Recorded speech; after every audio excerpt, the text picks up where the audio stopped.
Today is April the 18th, 2024. My name is Tanya Finchum. I'm with Oklahoma State University with the Oklahoma Oral History Research Program.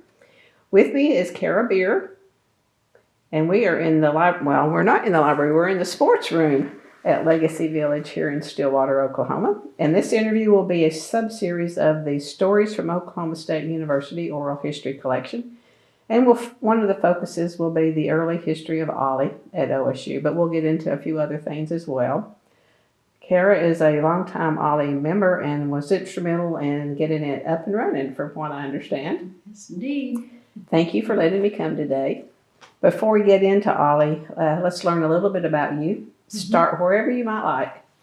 Oh, my goodness. I'm the oldest of 7 children, and each parent was a single child in their families, and I thought that was interesting. They must have had a sense of what they had missed out on. But at any rate, as the oldest of 7 over time, I think I developed a real interest in children and in teaching, which is what I did professionally when I was out of college, but just for a short period of time. And then I had to stay home to continue being a mother where the kids were and doing their things. And I really enjoyed it. I don't regret a minute of it. Although I didn't work professionally for many years, I just was able to do things like OLLI classes. So where was home when you grew up? Both my parents went to the University of Cincinnati for a short period of time. I was born there. I think it was either there or Columbus, Ohio, which is where my dad was in the military. And I have pictures from both places, so I don't know for sure. It's written somewhere, I'm sure, but I don't know. At any rate. Were they from Ohio? Yes, both parents were born in Cincinnati area, and I have lots of good memories from times there. I'm thinking Skyline Chili and Grater's ice cream. Oh my gosh, yes. I certainly know Grater's, and I'm wondering, in Hyde Park Square, is it still there, do you think? The last time we were through there, it was. Oh my. We went to the one in Clifton more than we did the other. In Hyde Park. Oh, fun, good times. So, Ohio, okay. We spent a lot of time with my grandmother, and she was an Ohioan as well. Her husband died when we were very young, so she was alone and always enjoyed our company, I think. Any time spent on a farm? No, except one, a very short-lived one, when we were in Kent, Ohio, some years later, and we had at least one young child maybe.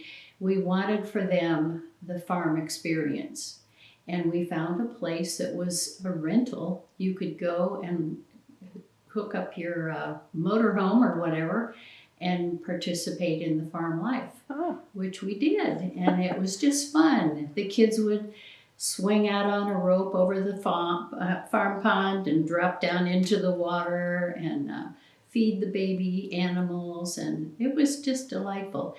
It wasn't a true picture of farm life. It was just the fun part. So your parents so you had grown up in town? Yes. Versus the farm. Okay. Right.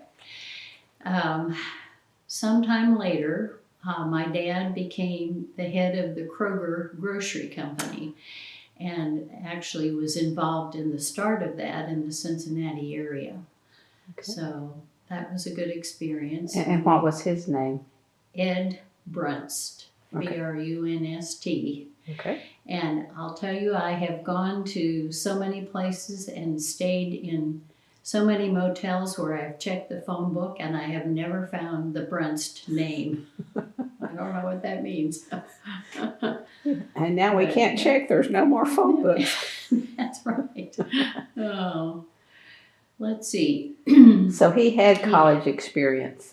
Your father did. He did. He had a degree in business administration, And my mother just went 2 years, I believe. I'm not sure if she had even declared a major. But they got married and started a family pretty quickly. And after Cincinnati, we lived there for a period of time. And then we moved from there to a suburb of Cincinnati where I went to elementary school through 3rd grade. And I remember one specific thing about 3rd grade. They asked me if I would help in the lunchroom over the noon hour. And I thought, oh, sure, I can do that. And it was so much fun. I just worked my tail off and got a lot of praise for that. And I think that was part of, too, being the oldest of a larger family of children. It was helpful in some way. And also, it was my first experience to have a Black student in the same class with me. And her name was Thelma McGivens. And I was so impressed with her and so concerned about her, because being the only child in that classroom who was Black, she was not included in a lot of things. She was very nervous. She bit her fingernails down to the core, and I just wanted to be her friend and let her know that it was okay to have a white friend. So that was a good first experience for me. Then the other one was my grandmother, with whom we lived for a short period of time in Cincinnati, had a woman, Bessie, who came to clean house for her. And we loved Bessie, and she loved us. It was just so much fun. And people talk today so unkindly about those connections, but I have just wonderful memories. So I'm grateful for that opportunity. And so somewhere along the way, I decided that I would like to be a teacher. And so I went to Kent State University and got married there just after graduation, but I have a degree in elementary education. I enjoyed that really a lot, and I did a lot of babysitting, so I was familiar with different ages of children. And I did Sunday school teaching also with the 6th grade in that community. And it gave me some interesting experiences too, as far as how children think and what they learn about their faith over time. So it was good. I really enjoyed it. And then when I finally got a degree, you had student teaching though somewhere along the way, didn't you? Yes, I did. We moved to, let's see, here's where I get confused. We moved to about 4 different universities over time. I'm not sure. I think this was in Kent, Ohio. Okay. And you know about that, having interviewed somebody from there. But I went to college there because I had a high school advisor who said, if you're interested in education, I would recommend Kent State University. He had gotten a degree himself there, and he said, they have a wonderful education department. So that's what I did. And when I finished there, graduated in 4 years, I took a job teaching in an elementary school right there in Kent, Ohio. Okay. And we were married, and I really enjoyed it. I taught 6th grade, about 6th, and there were some kids from 7th grade too who joined our class periodically for certain topics, I guess. But I really enjoyed it, and we did that for 2 years, and then Ron took a job at Kent, Ohio. I'm not sure if I'm getting all of the sequence of things right. That's okay. Seems like we were always up and moving. Had you met him there?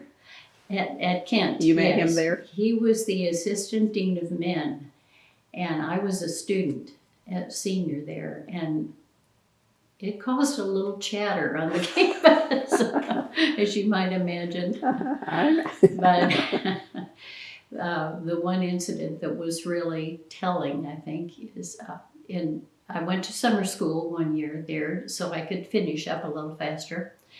And we went to Cleveland, which was about an hour's drive from Kent, for a county fair or some big event. I don't even remember. But we got home late, and I was still living under the rules, the housing rules. And the house mother came to the front door when we got there late and expressed her concern about why I was late. And Ron explained that there was a traffic jam in Cleveland or whatever, and so that's why we were late. But I was very embarrassed.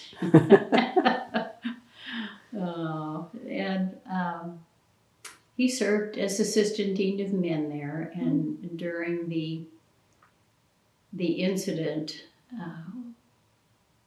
where the 4 students were shot by the National Guard, we lived 7 minutes walk from the campus, and we had our first child. And I didn't see him for about 4 or 5 days, because all of the administrators slept in the main administration building because there was still so much going on in the community and so much unrest in many fronts that they felt. The Black Student Organization really was coming to grips with some things as well. So it was a very trying time. But fortunately, I had good neighbors in our little neighborhood, and they helped to take care of the baby and that kind of thing. And so I didn't feel totally alone. Sure. But thankful for phone calls too, yeah. I guess. Oh, yes. When you first went to college, did your parents just take you and drop you, or did you have your own car? Or they just, my dad and mother both drove me and dropped me off, and my dad told me later that my mother cried the whole time home, and it was a good several hours drive.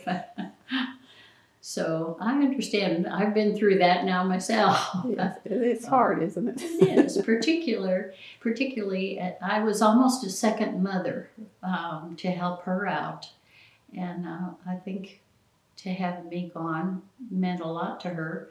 Nobody to watch the kids so she could do something, and so it was fun. But yeah. I would imagine you had a tight relationship, though, more like a friend too. Yes, in many ways. And that's hard to separate that too. Yeah. So how did you meet Ron? A friend of ours, a joint friend who was also on the administrative staff at Kent State, knew that I was looking for a date for my sorority spring dance. And he said, "Why did you ask Ron Beer?" And I thought, oh, I was terrified. But I went ahead and asked him, and we just had a great time, and that was the beginning of our relationship. And that was in the spring, and then the following December we got married. Oh. So it was good. And it's been 50, how many years now? Somewhere between 50 and 60. I'm not good at remembering those things. I did a genealogical chart 1 year when I had, we lived here in Stillwater, and I had pneumonia. So I was homebound, and I thought, what am I going to do all day long? So I did the genealogical research and did the ancestry stuff, and but I don't have in my head the days or years in which things happened. I just know they happened. And that's why they're on paper. Right. So I'll need to ask then, what's the secret to a long marriage? Oh, I guess common interests. And we both certainly had that interest in education in general, and probably family. Ron comes also from a family of 7 children, so we both had some experience with numbers, and he was the second and I was the first in my family. So we both had responsibility for younger kids over a period of time. And I thought it was kind of strange initially that my parents, who were both only children, would have 7. I thought, did they go off their rocker somewhere along the way? But I think they probably felt as we did, that children are a blessing. And we learned a lot from that experience, and still are. So how many do you have? We have 3 children. We have 2 grandchildren and twin great-grandsons and a newborn daughter, great-granddaughter. I can't keep them straight. But fortunately, they're in Oklahoma City, and we get to see them often. So That it's is a nice. wonderful thing. Yeah. I taught school for only 2 years because then we decided to start a family. But throughout that time, I looked for opportunities to substitute on occasion and so forth. And even when we came here, although it had been such a long time with any teaching experience, I volunteered at Richmond School because the news was, we are so short of teachers. And I thought, well, I'm just down the street from Richmond. I could go there a couple days a week at least and help out. And I really enjoyed that as well. But I learned quickly that teaching is much different today than it was. Yeah, even more different today. So did you have a favorite grade that you like to work with? I like the older children. But when I was at Richmond 2 years ago, I was in a kindergarten class. And that was very fun. Kind of gave me a clue as to what to expect of our twin great-grandsons. And whew, they're busy. But it was fun. Not only were the children different from when I started to teach many years ago, but the teachers are different too. At least the one that I worked with was different than I expected. I guess as a mother of 3, I'm very tender with children, and she was not. She was stern. So probably the 2 of us together covered all the bases. I don't know. So where are we now in time? So, and at Kent, you were there a couple of years, and then did Yes. you move somewhere else? Yes, Ron took a job at University of, University of Nebraska at Omaha. I'm not sure. I'm just fuzzy about that. That's okay. It all runs together. And our children were born in Nebraska, all 3 of them. And the last one, our only daughter, was born on New Year's Eve. And the neighbors were having a party, and they saw that we were leaving to go to the hospital, and they all came out and tooted their horns. But Ron said, "Can you wait a minute? Because I've got to take a shower. I might be the first one in the city this year and have notoriety." So I sat there in labor waiting while he took a shower. Very important. Very important. Well, was he the first one? Did he end up being the first? No, just missed it by just a short time. Somebody else got all the benefits. But it was fun. It was a good time. Well, Ohio to Nebraska, culture-wise, probably wasn't that big of a shift. No, I don't remember that it was. We lived in a really nice neighborhood, and the University of Nebraska at Omaha is a wonderful place. So we had good years there. But then it was time to move on, and Ron got word from a friend at another university that there was an opening at the next university, which might have been Stillwater. I can't remember. That's okay. Oklahoma State. I had read that you moved to Stillwater in 1980. That's correct. Does that help? That's correct. Okay. We did. And Ron said, well, I've given all I can give at these two universities prior, and maybe this is worth a try. So we came down and we were invited to go to the homecoming parade and sit on top of the parking deck that overlooks all of the things that are going on down on the street. And the kids were ready to move here the next day. That Let's helped. do this. It did, And Larry Boger was the president who hired Ron.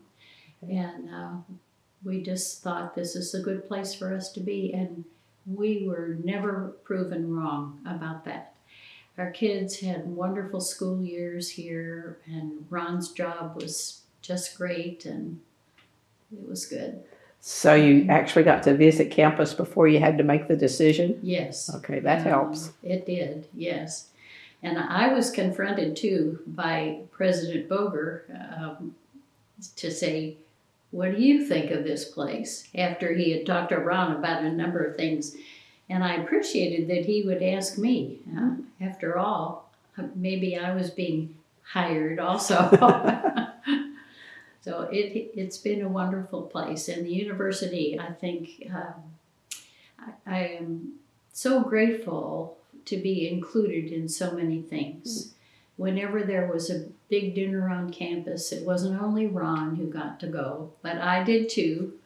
And I was very grateful for the kind of treatment. And in fact, I went back to school to get a master's degree at OSU. In what? Not teaching. I got into landscape architecture. What a change. Yes, it was a drastic change, but I also am artistic, and I love being out of doors and in the garden, so I thought I'd give it a try. And I got the first master's degree ever granted by the Department of Landscape Architecture. Wow, impressive. Yeah. Good for you. Well, I felt really good about it, and I just loved it. Were you one of the few women, or are the only woman taken? There were several. But I think we were outnumbered by men. And, any female professors? Yes, one or two, I think. Mm-hmm. All right. And I don't know the status of that program right now, but I hope they're getting to move into the new agriculture building on campus. I don't know. We'll see. They're still working on that building, I know. Yeah. That is a big change. Right. Change. I loved it though, and I was disappointed in that when I started working, I did mostly work for friends in town, and I loved doing that. But I was discouraged because the local nurseries said that if you want to do business with us, you have to buy our produce and nobody else. Mm. So I thought that's a little limiting because we didn't have the big creek nursery out east of town at that point in time, and other things. Lowe's wasn't even here, I don't believe. Not 1980, I don't think. Right. Or whenever. I don't know when you got your degree. I don't know either. 87 maybe. Well, I don't think they were here then either, though. Yeah.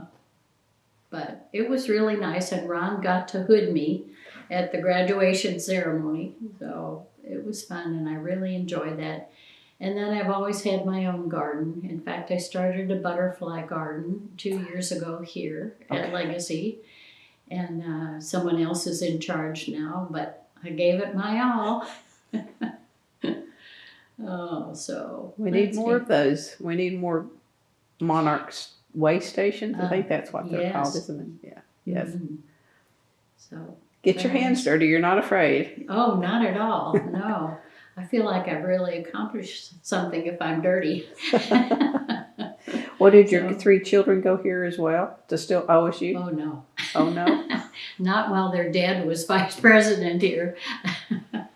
They, our oldest son started someplace else and then ended up at OSU and got a degree in computer science or something. I don't know the formal name of it.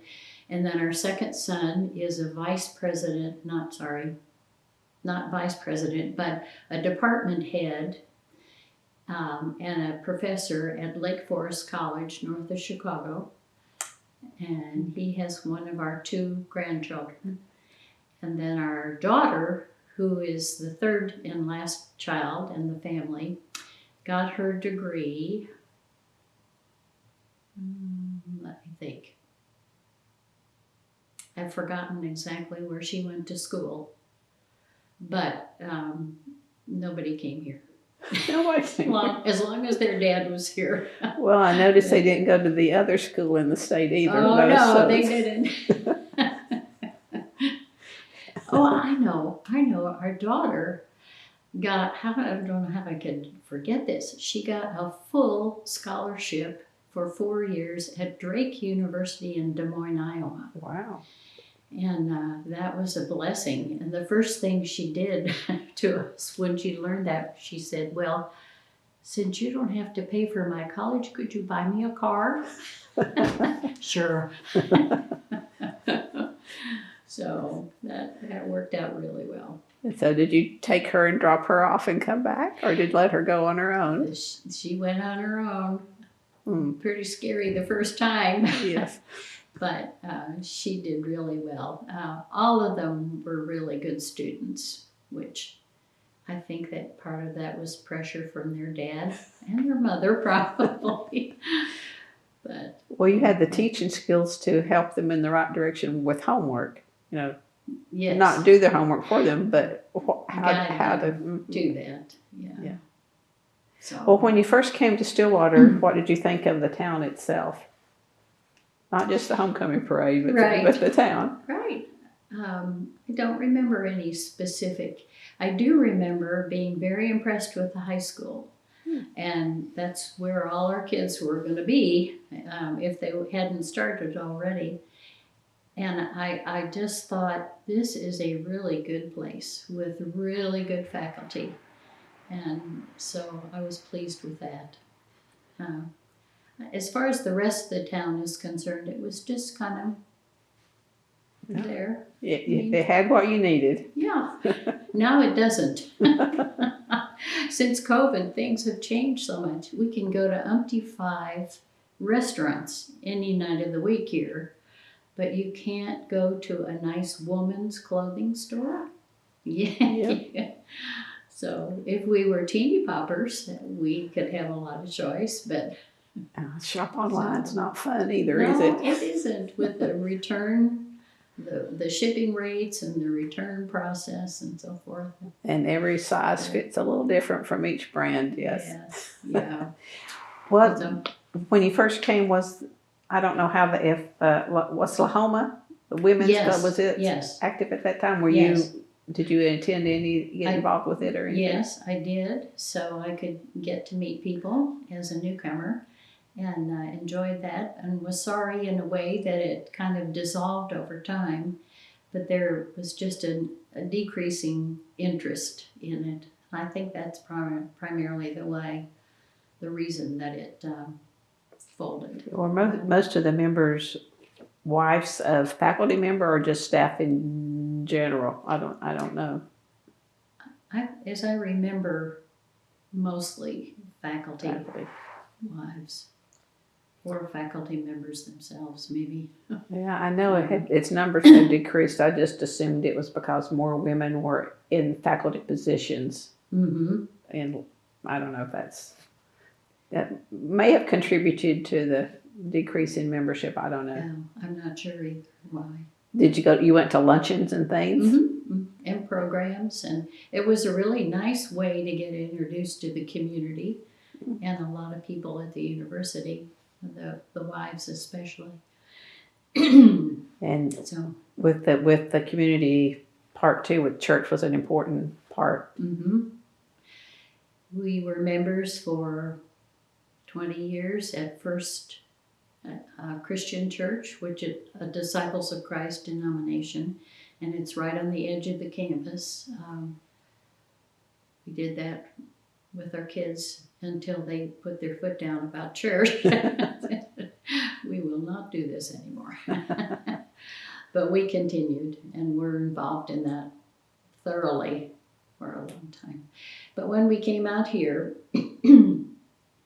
knowing that we would have a whole new community of people to get acquainted with and having a beautiful chapel to meet in down on the first floor, it became COVID. So most of the church services went online, and we had a big screen TV in the chapel, and we have continued to watch the church services down there in the chapel. And I think in a way it's been good, and also it was kind of sad to leave where we had been for about 20 years. So Yes.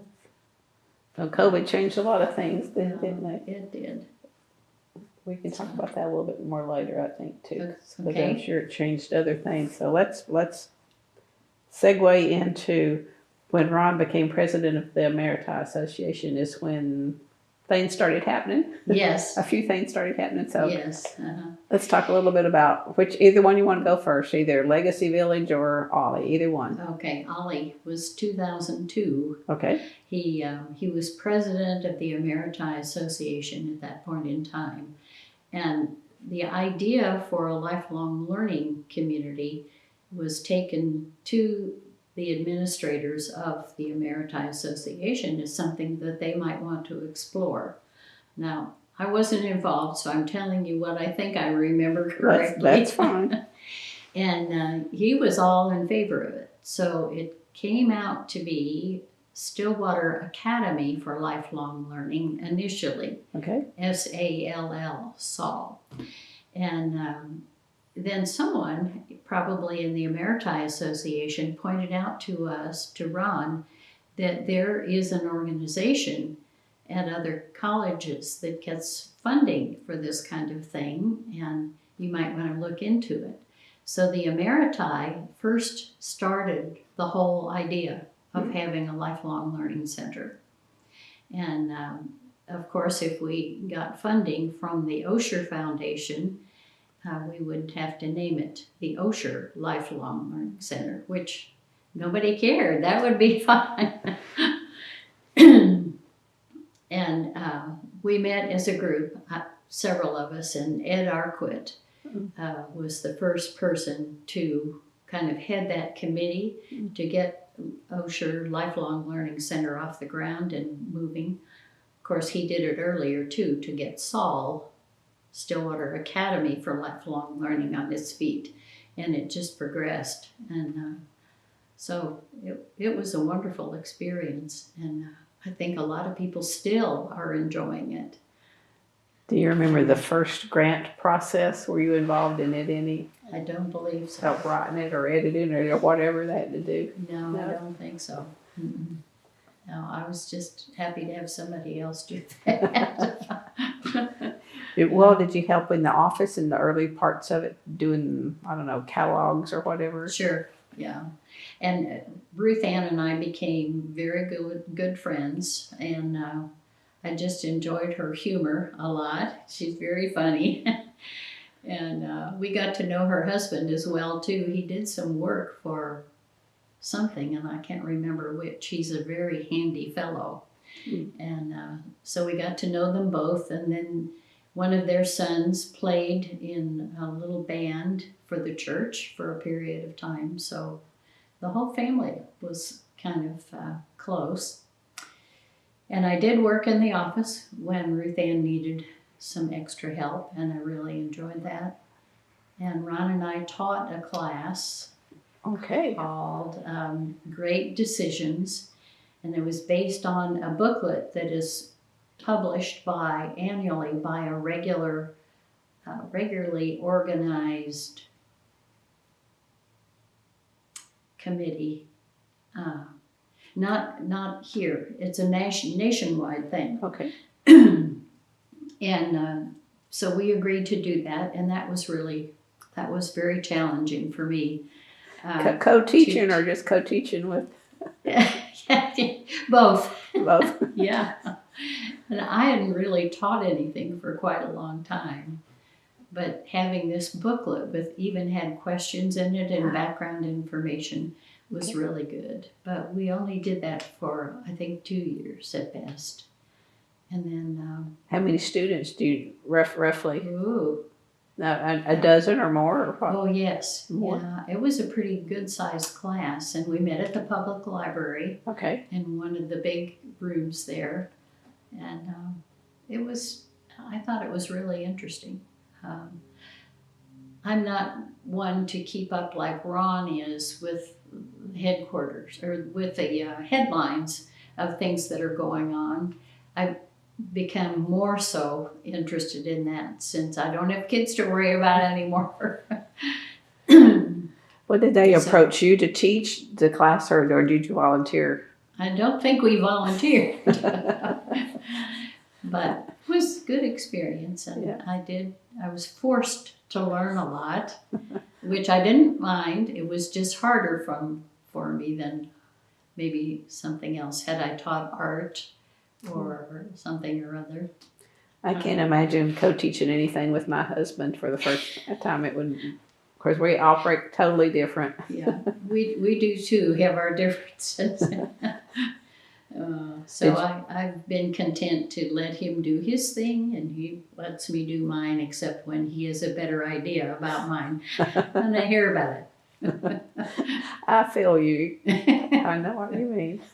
Well, were you involved in recruiting other teachers for other sessions down the road for OLLI? Probably mention some names to a committee that was in charge of getting the teachers and the topics addressed. So they had several different committees that got this all to work. Oh yes, So- I think so. An education committee, or what, I don't know what you would have called it. An executive committee, I suppose. Yes, I'm sure there was an executive committee, and always the connection with the Emeriti, the OSU Emeriti Association, Okay. because that's where a lot of the teachers came from.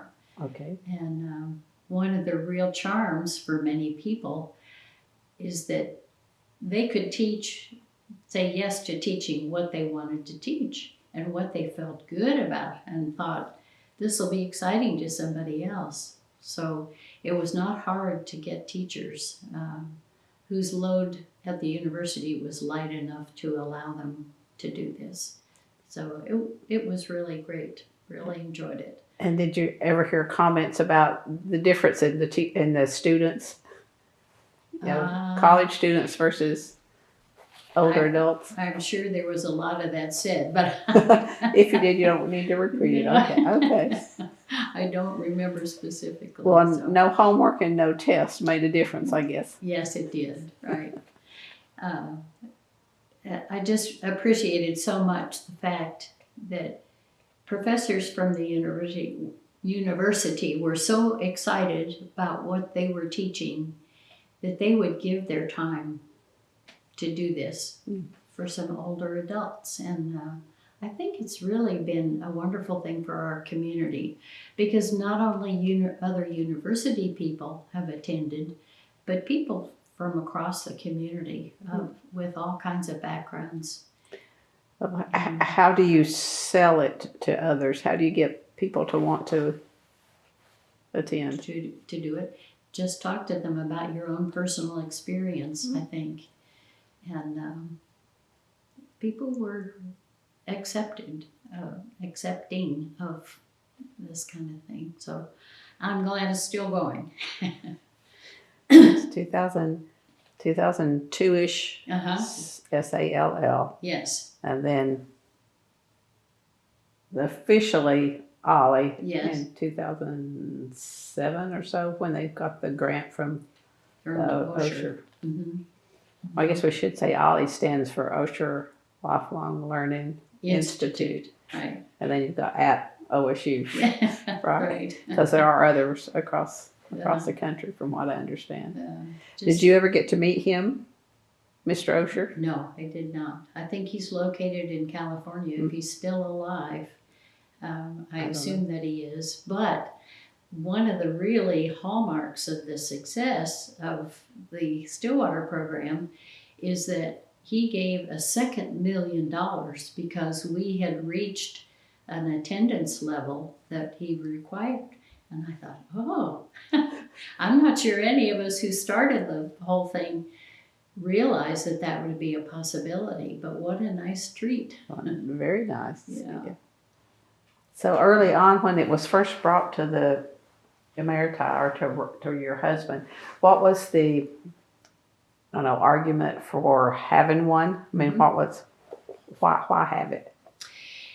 A lot of, I'm sure that there are many reasons why have it, but I think there were a lot of people retired from OSU who still loved their field, but just didn't have an outlet to share it anymore.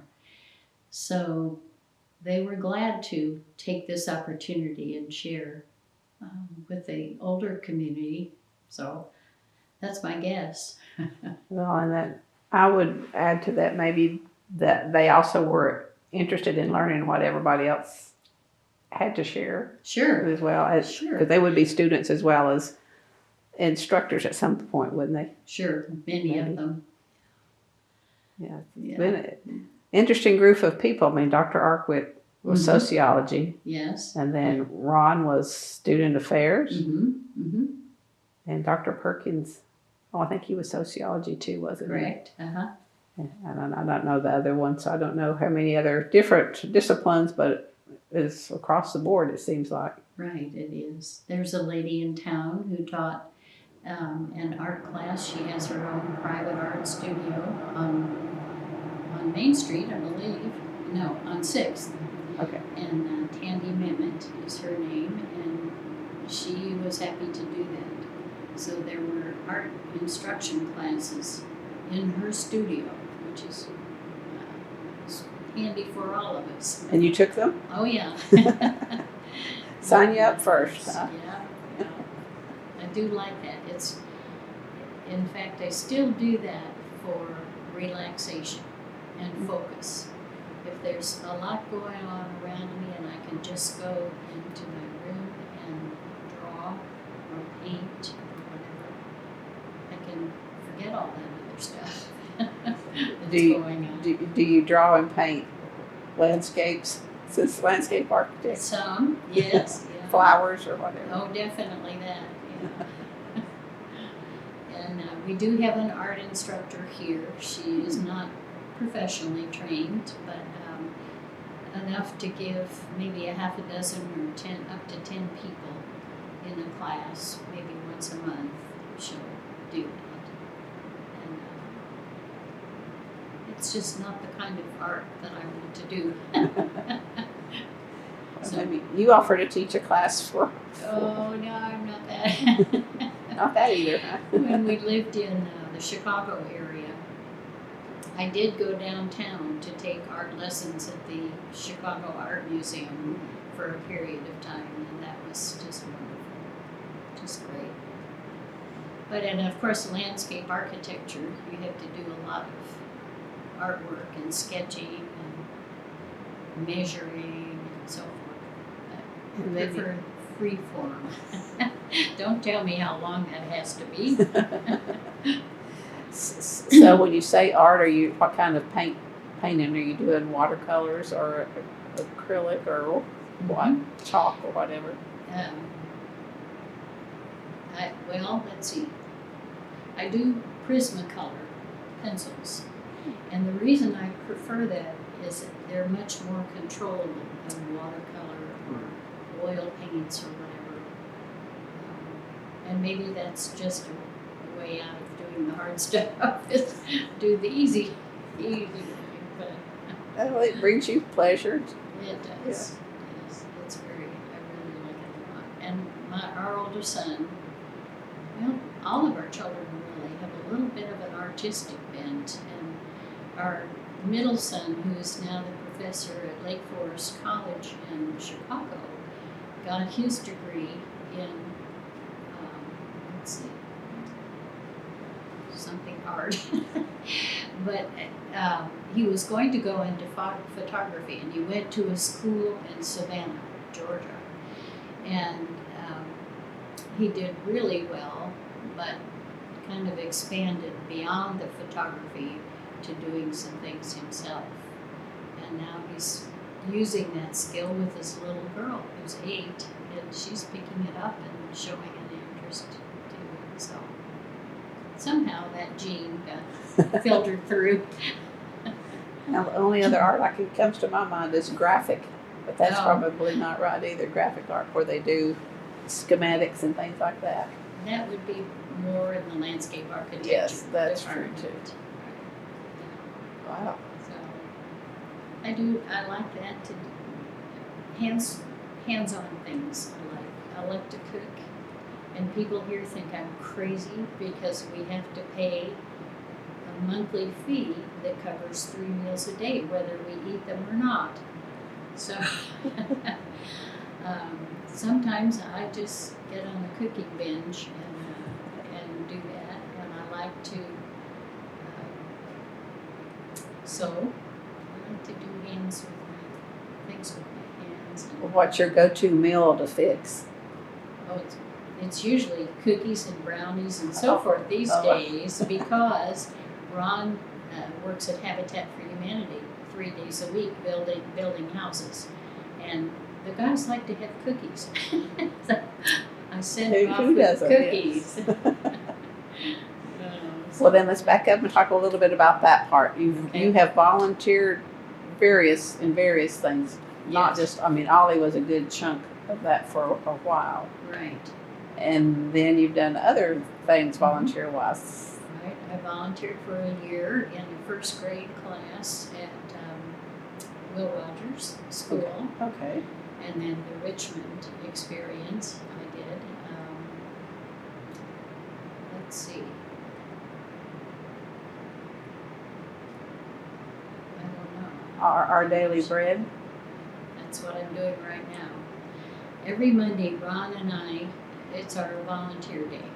And Ron is chairman of the board now of our Daily Bread.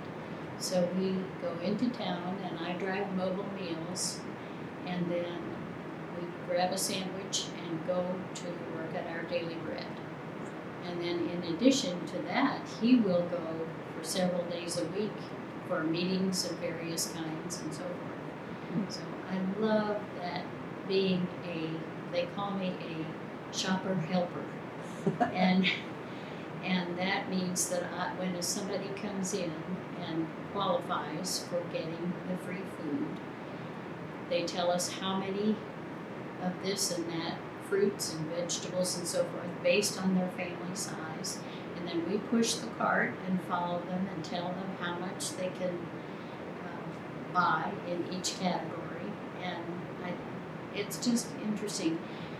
But most of all, the international students that come here, and we've always had international students in our home and in our family, and they just say, "You mean we don't have to pay for any of this?" And, no, we don't. But they also like to talk while we're shopping, and they're choosing the items that they can take.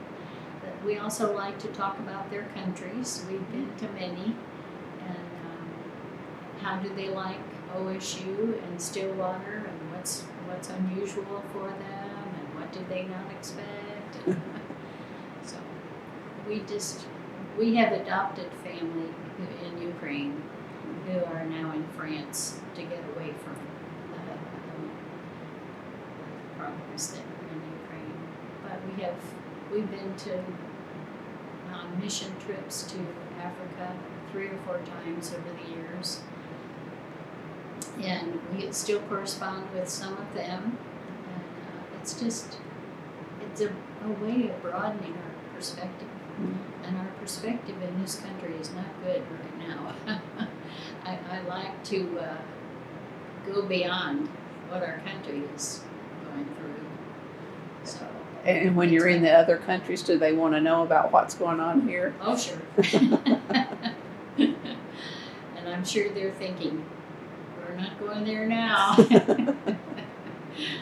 But, Well, with the people that you help in Our Daily Bread, do you also like say this pair it up with things, try this with this, or give meal advice. Sometimes. That would be neat, I think. Yeah, and a lot of times, particularly places like India, they don't eat meat, so you have to help them find substitutes for the protein. But generally, they're just really fun and interested. And have you learned some of the other languages, or at least parts of them? I'm learning Portuguese online right now. Wow. Because our daughter and her husband, who have no children, are moving to Portugal, and partly to get out of this country and the mess we're in. But partly because too, her work takes her to other countries in Europe periodically, and the money to be saved by living in Portugal and only having to go to France or England instead of across the ocean.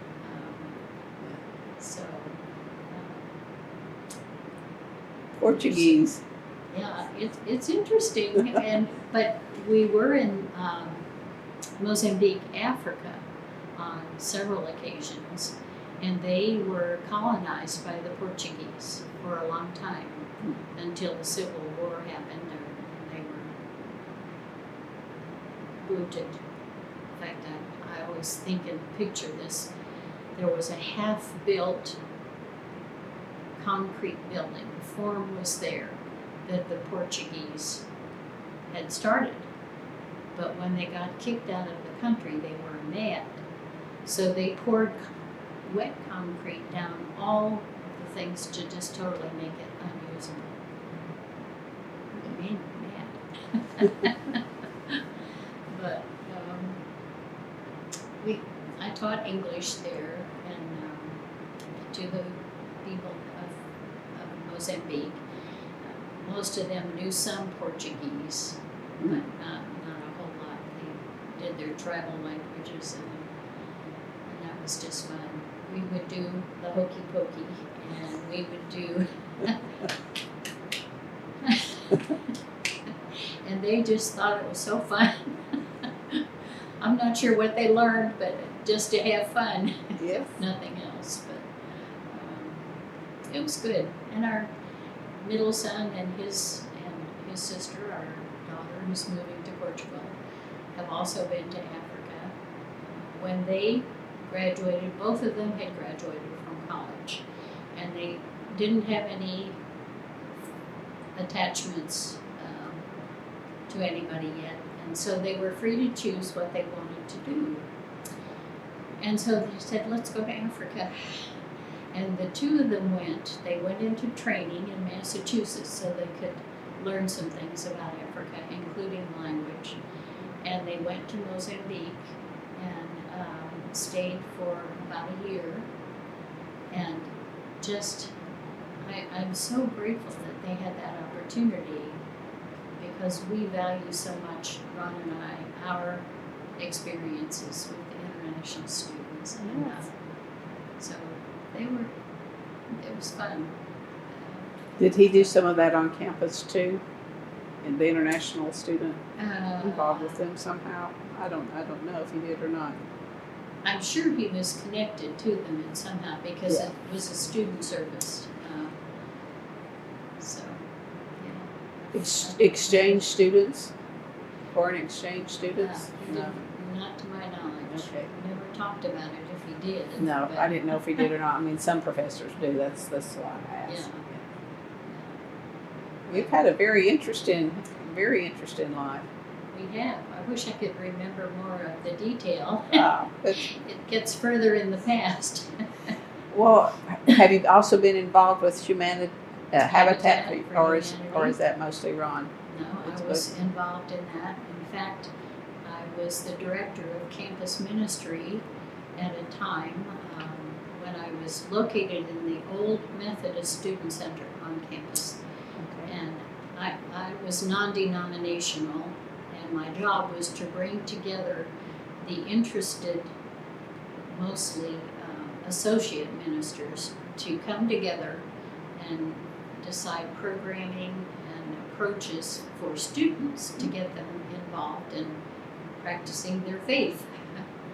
So that was a wonderful experience, and my office in the Methodist Student Center was not only for the campus ministry, but also for the international student work. So it was really interesting, and Habitat for Humanity too. All of those came together in my office. And about how long did you do that? Oh, you said a year. And no, for the campus ministry, I did that whole thing for 7 years. Oh, 7 years. Wow. I think. Yeah, well, that's okay.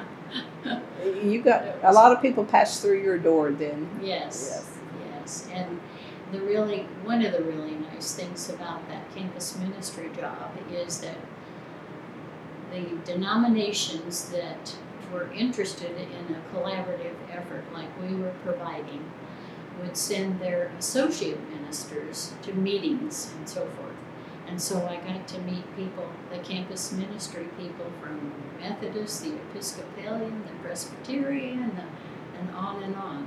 And it was just a really good experience. Very broad. I mean, you had to learn a little bit about a lot of things. Yes. Or you got to learn, I guess I should Right. say. Wow. And did you do something with volunteers on campus as well? Not just volunteering yourself, but helping Right. organizing other volunteers? I was the director before the campus ministry job. I was the director of the volunteer center on campus that placed students in volunteer opportunities in the community, either to just be helpful or to satisfy a requirement of a class. Okay. So, and my favorite story from that experience was there was a young man who came to the office and was looking for a volunteer opportunity. And he was scruffy, I thought, and he had on, and I thought, oh goodness, I need to be kind of careful how I place him. But he decided that he would take advantage of an opportunity that brought him into contact with elderly people. And I don't remember specifically what his job was, but he came back after a while to report to me, and people that he worked with reported to me that he was wonderful. I thought, shame on me for taking a look at how we might appear. So, lots of fun things. Was that office new, or or had it already existed before you? There was something Similar. similar to it, but not nearly as. So how would you find where they could go? I mean, I understand students would come in, but how did you find the places that you would hook them with? Right. Many of them I was already familiar with. Okay. But also, if they would say, for example, I'm in the College of Education and intend to teach junior high. Is there a way I can get in touch with junior high teachers and students? So we would make arrangements for that to happen. And it was interesting. Your network got bigger and bigger. It did, yes. But it's so fun because you see all of these people connecting from so many different areas. It was very rewarding. So. On the Habitat for Humanity, did you go do painting or anything? Oh yes, oh yes. And in fact, Ron and I took a trip down to Mississippi, somewhere I believe it was. A leader in that community in Mississippi needed help because she was given land to build habitat houses on, and she needed workers to come and help her. So Ron and I saw that maybe online, or I'm not sure how. So we and a couple of others from our church went down there and stayed for, might have been a week, I can't remember, but building houses. And it was so much fun. It was a segregated community, and we were literally building habitat houses on the wrong side of the tracks in many people's eyes. But we went back to the motel at night, and a member of the community came to visit us and asked about what we were doing and why we were doing that. And he was I guess, an important figure in the community. At least he talked like he was. And so we told him all about it, and he said, well, now, why would you do that? And we said, it's common knowledge in many communities that there is not affordable housing for people, and Habitat can offer that to many. And so the next day he came to the work site with us. We sold him. Brought his hammer and came. Yeah, that was really fun. Oh, you do more than just Stillwater. You branch out. Yeah. We've not gone to too many other places outside of Stillwater because it's a need here. And Ron has been involved in more than 40 houses, building 40. And that's he comes home a different person. He's just relieved of all anxieties and just worked hard. And it's Well, good. how did he learn that skill set to be able to build? Did pick it up as he went, or he worked and lived in a small farming community in Illinois, and he was the second of 7 children. I think I mentioned earlier, and his dad and mom were really hard workers, and his dad drove a gas truck to the farmers, and when people needed help in that farm community, everybody helped. So I think that's where he got a lot of knowledge about tools and how to make them work and so forth. So, carpentry is a good skill set to have. it is wonderful. Yes, if you're a homeowner. And if they do it right, yes. Yeah. And the second choice would be plumbing, if you're a homeowner. Yes. So, yeah, it's been very rewarding, the Habitat work. And when you had your own home, it was good to have your own handyman too. That's I guess. true. That's true. But we were never first on his agenda. Oh, It was the Habitat. That's That's okay. the way it is. Yes. Yeah. Well, let's segue into where we are today. Let's talk a little bit about Legacy Village and how this all came about. A little bit. I think it came about through discussion with the Emeriti Association, and the fact that Stillwater did not have any full-scale retirement centers. There were a couple of locations where people could go to live, but they did not have the kind of services that many people would be looking for. So he got involved, and for, he tells me, 11 years he worked on this over time, and he traveled to many other states that had very reputable retirement centers to see how they operated, what they felt was absolutely critical for all new retirement centers and so forth. And he brought that back to a committee of people, I guess, and just worked on it for a long time, and actually had a partial contract with a company out of Dallas area. And then I've forgotten exactly the sequence of things, but it didn't work out for that company that they could go ahead and produce what we wanted. So he traveled all over to other places, and there is a place in Oklahoma City called Epworth Villa. Okay. And there was first a connection with Epworth Villa, and it was complicated, I think, over time, but we went to Epworth to visit and see. There were a lot of OSU retired people there, and visit with them to see how they liked it and what they didn't like about it and so forth. The Emeriti Association then, I think I don't know if they had formal conversation groups or whatever about what would you like to see in your retirement. And a lot of them said, well, we'd love to be able to live here because we could go to all the sports events and we'd be so close. And we also wanted to have assisted living and memory care included in the facility, which this one has, and none of the others have. And Ron said, I like that idea because we're going to have to move only once then.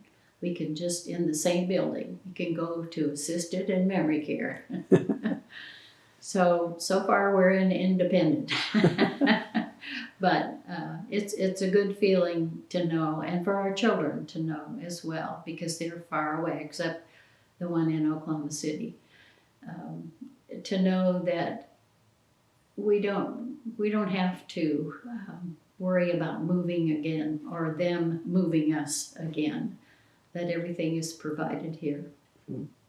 So When did this open, actually officially open? 4 years ago, March.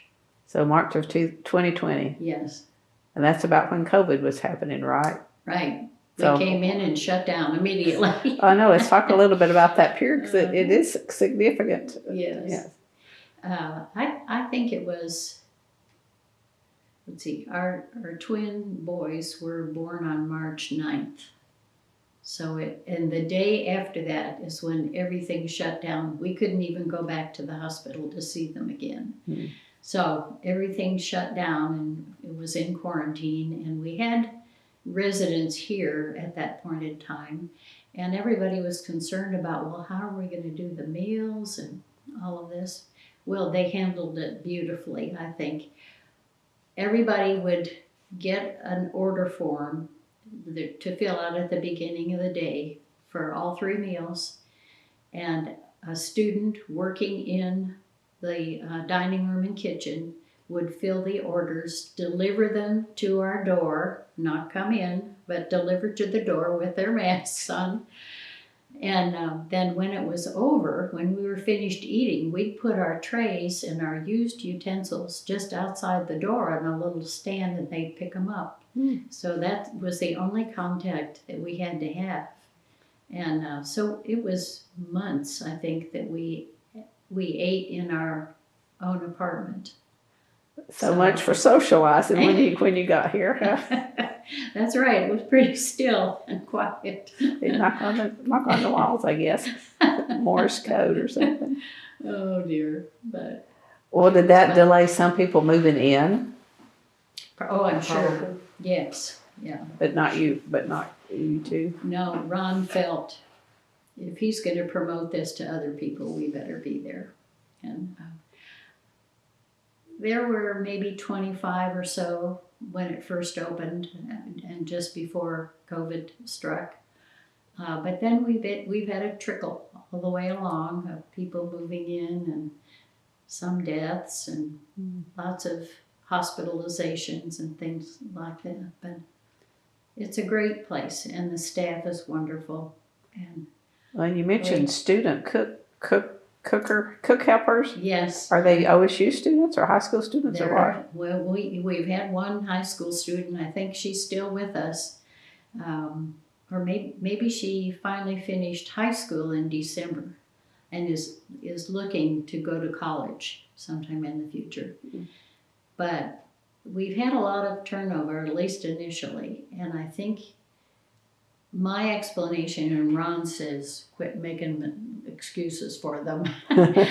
But my thinking is, if I were a college student and it came spring semester and I had all these projects and papers to write and so forth, and everything was due on a certain day, I don't think I could stay either on a regular basis. So unfortunately, we've had people come and go pretty regularly. So How about the cook itself? the cook himself is gone, but that had nothing to do with his schooling. Okay. He had been in the Coast Guard as a cook. He was a great big man, very gruff, and was not always very kind. So I think he saw the handwriting on the wall. But we have a young man now who had been working with the fraternities on campus. And he's delightful. He's just so kind and gentle and welcomes. He's not trained as a chef, but we call him the director of dining services. So he's supposed to instruct and train the people, that the servers and so forth. And he's really good. But like any place, some people want everything to taste like their mother always made it. Doesn't work that way. Doesn't work, no. But they try. They're very accommodating when they can be. So Do you get to choose when you go to the dining room? And who we sit with and all of that. So everybody makes a great effort to rotate and not sit with the same people every time. And, Was some of those type of things worked out before it opened? Like with the committee when they were formalizing all of this? I'm not sure how much detail was worked out in the food and dining services. Yeah, I was curious, yeah. Yeah. And you got to pick which floor, which room you wanted? Yes, that was the advantage of moving in early. Oh, because true. They were all available. And the first one we looked at is the one we chose. And it has a balcony facing north with big glass doors to the house. And the first time we got up and looked out of the glass doors to the north, there's a whole bank of cedar trees. So it looks like forest over there. And a white cloud had settled on those cedar trees. And we thought, it feels like Colorado here. So it was a pleasant surprise, but not altogether easy for me. And I'm sure others felt the same. But when you've lived in a place for 20 years and you've done all the gardening and done all the renovations in the house and know all of your neighbors and you have regular coffees with the ladies, it was just hard. I wanted to go home. But I dare not suggest that. So it worked out fine. I'm thinking that during the COVID part, you wouldn't have been able to do that part anyway. That's so true. I guess that could be a silver lining for all of that. I don't know. Oh, it's good. It's been what you expected or better than you expected, or you'd rather not say? I don't know. I think I've grown into it. Yeah, I can understand that. And there are just all kinds of people here, mostly wealthy, which puts a little different spin on a lot of things because people can be very critical of the way things are done and not done, like the food in the in the dining room, and I've just learned to turn that off, and I don't know what good it does, except we do have a resident council now, where elected people represent their floors, and we do have avenues to people who are in charge of committees that we can share our complaints with. Like a suggestion box or something similar. Right, Okay. yeah. And I think the staff is wonderful, but there are people here who want to say, we told him this 3 weeks ago, how come it's not done now? Or yesterday we did. And I just avoid those groups. Okay. I just have to leave. I'm not into the criticism as much as many are. So just go do your art. Yeah, I do my art, and we always have a big puzzle going. So, So you're on the second floor? We are. You're on the second. Have you seen a place? Just bits and pieces of it. Yeah. Do you want to go look at a place to live when we're finished? I don't know. We might. Yeah. It'll be sooner than I think for Yeah. us too. I noticed it's beside the golf course though, so some people have a view of people swinging their clubs. Right. And some people still have their clubs and Okay. go over there. Yeah, So- they just walk over or Mm-hmm. a golf cart maybe, I don't know. We also have a man who is in a wheelchair. I've never seen him out of a wheelchair. But his wife recently died, and he has constructed like a fishing pole with a basket on the end, and as balls fly over on this side of the golf course, he goes to fish them. That's good. Why not? And he's doing something. And then what does he do with the ones he collects? I don't know, but people tell me he has hundreds. I don't know. I don't know. Yeah. My parents lived on a golf course, and that's how when they retired, Uh-huh. Dad would do that. Would come back after dinner with his pockets Pockets just full. loaded full. He knew where the spots to look were, Right, yeah. and he put them in egg cartons. Uh-huh. And when he passed away, the garage was just, floor to ceiling egg cartons. Yeah. Oh, and gosh. someone said if there was ever a fire, they'd just be, popping everywhere. Oh, that's fun. Yeah. He sorted them out. He had logo ones, and then different ones. He had them sorted out. Yeah, we ended up donating them to a driving range, Oh, very good. and to the First Tee. There's a First Tee organization that teaches youngsters how to play golf.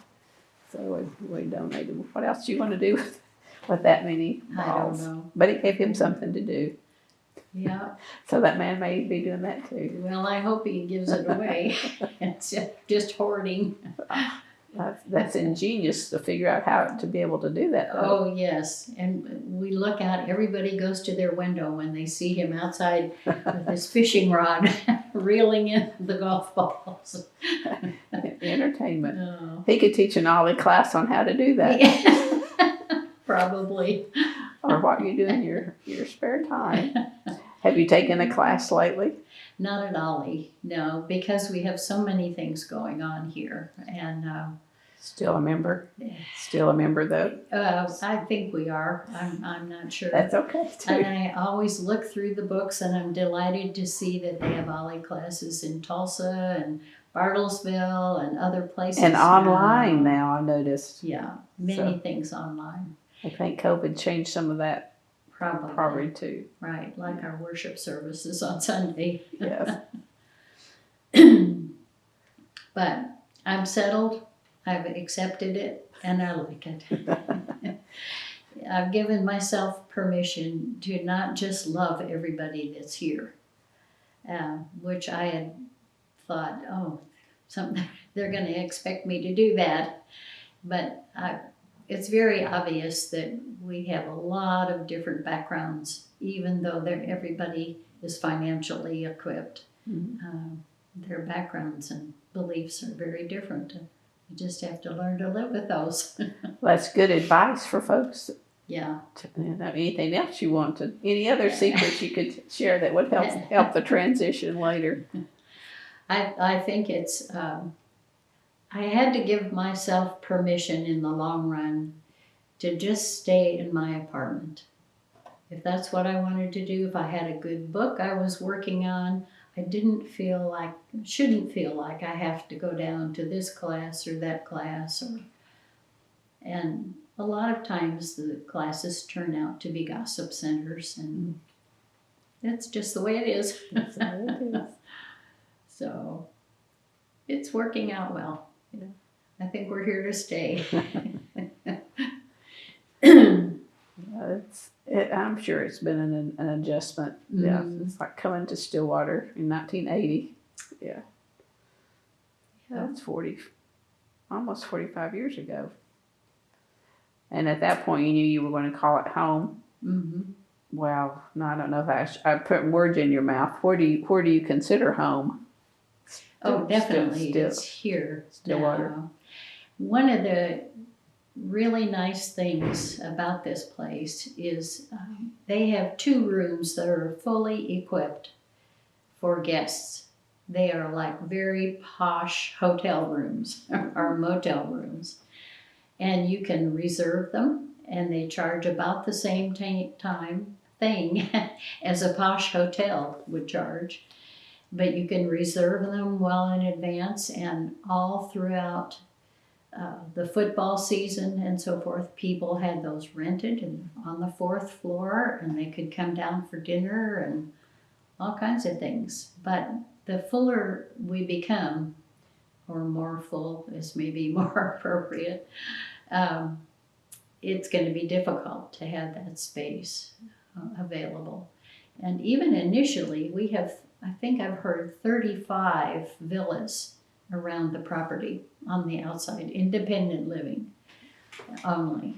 And they had several of those vacant, so they equipped those as well. So we could have our granddaughter and her twin boys and her cousin or anybody else come and stay in a villa. That's very nice. It was very nice, but somebody ruined it for all of us. There were some wild football fans who came out and rented 2 or 3 villas in a row and just tore them up. And Ron was kind of annoyed because we knew then we can't have a family here. You can't have babies here.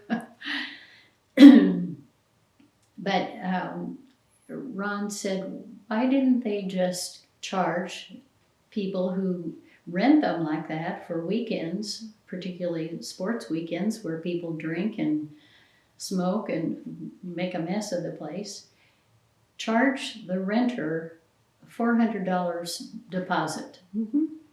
But they didn't think about that. Or maybe they did and decided not to do it for some reason. So now all we have are the 2 on the 4th floor. So I'll be a little bit pickier about who they rent those out to then. And we can't have our babies spend the night. Well, maybe they'll rethink that and have more policies in place before they Maybe so. do it. Another committee. Yeah. Oh dear. It's been an interesting life you have had it off. Oh my. And From I'm Cincinnati so to grateful. here. Yeah. And we know Kroger's in Oklahoma. Well, there is a delivery, a Kroger delivery now. in Oklahoma I've City. seen the truck. Yeah. I keep hoping for a store, but I don't know that it'll ever get here. I don't think so. Although our friend who is the former manager of Homeland now is a bus driver for Legacy. He's retired from Homeland, and I keep wondering, maybe that'll become a Kroger someday because it's changed 2 or 3 times since we moved here. Yeah. So, I don't know. I Is think your home in Stillwater now? Okay. it was in Albertsons when we came. Oh, okay. We came in 96, so a few Okay. years after. I don't know. But it didn't take it long before it was something else at that point too. Right. So, yeah. Yeah, we were just thrilled when it got a Chili's. Oh, yeah. A long time ago. Yes. And now we have, maybe 6 Mexican places. At least, yes. Yeah. So it has changed. And campus has changed a lot since we were here too. I mean, when we first came, it's really pretty. It has improved a lot in that length of time.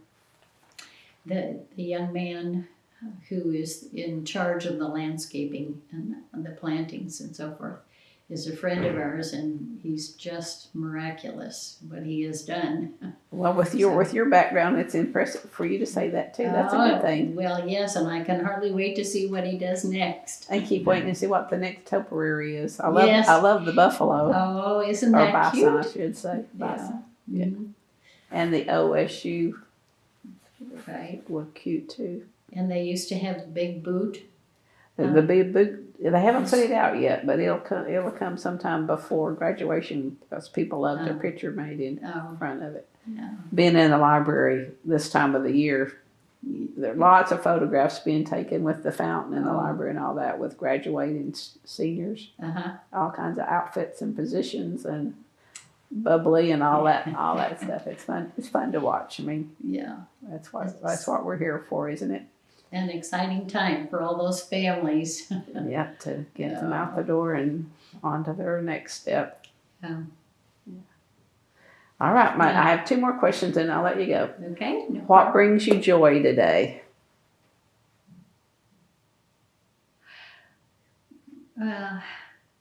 Family, always, I can say. And we try to go to Oklahoma City every weekend, either Saturday or Sunday, depending upon Ron's Habitat for Humanity schedule. That comes first. It's just, I'm grateful that we have that family here so close to us, because the others are far away. And Portugal is very far away.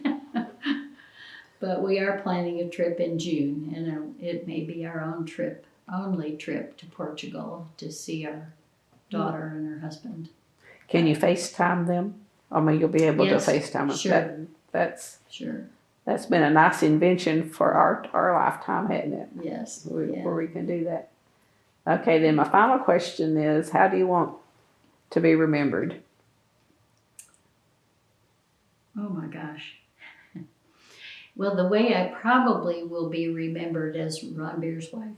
Oh. I think so. Oh, I don't know. Maybe grandma. Yeah. Maybe grandma. Yeah. And great grandma.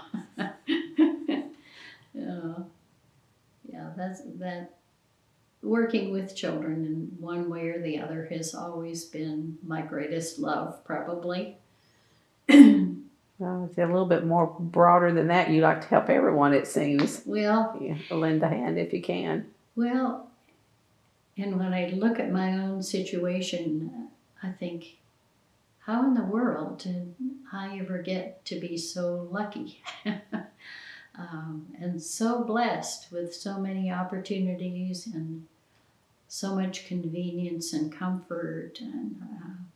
And both Ron and I have good health, and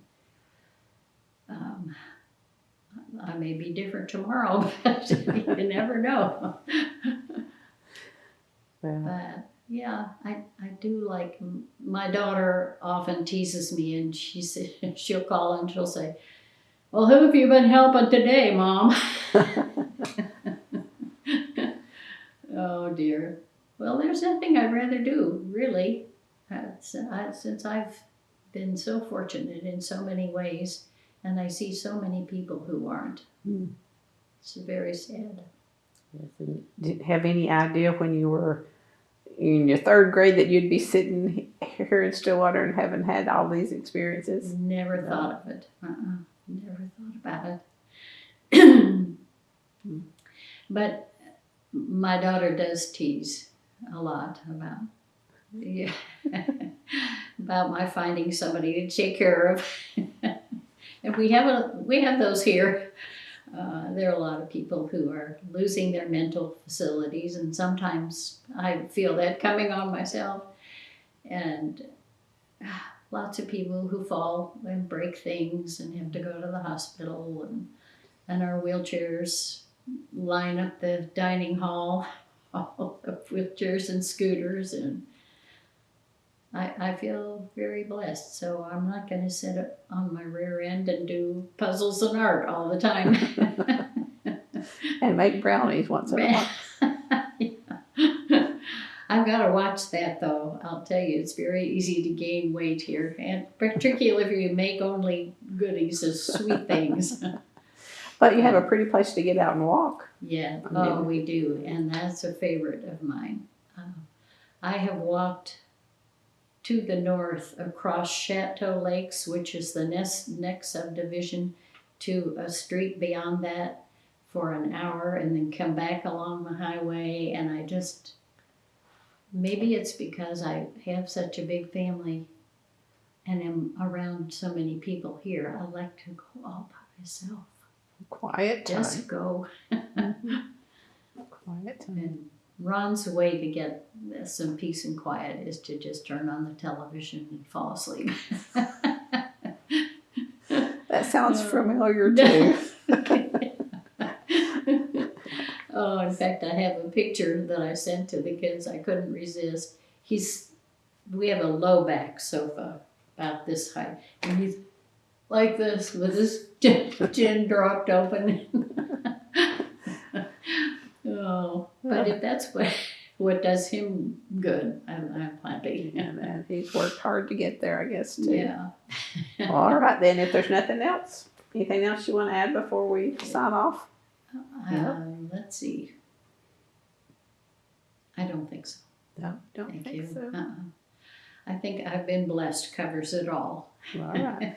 Well, I consider myself blessed for you to have spent the morning with me then. Oh, thank you. It's been fun. I've never talked so much in my life. You've done great, I think. Yeah.